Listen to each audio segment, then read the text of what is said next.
Thanks. Could you comment at all on Putin's trip to North Korea and the possibility that there's going to be an agreement, a partnership agreement signed? Yeah, look, no surprise that he went to North Korea after his so-called election. A real nail-biter that was. He was going to go on a little bit of a charm offensive here, and that's what he appears to be doing. We're not concerned about the trip. What we are concerned about, Trevor, is the deepening relationship between these two countries.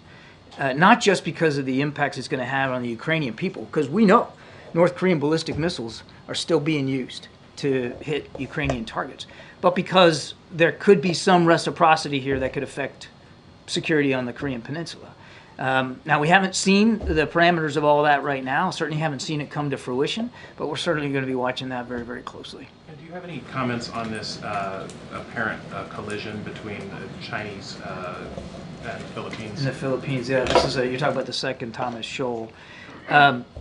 Yeah, these are troubling reports because it appears as if, and just from initial operational reports that we've gotten, that at least one Philippine sailor was wounded.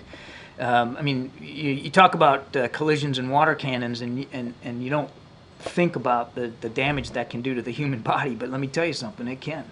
And so we're deeply concerned about the injuries suffered by this Philippine sailor, obviously wishing him the best in terms of his recovery.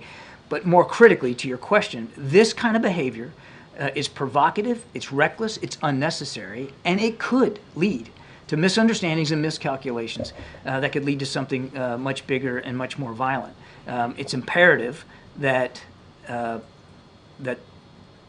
rightful legal maritime claims by the Philippines are respected, by the PRC and by everybody else for that matter.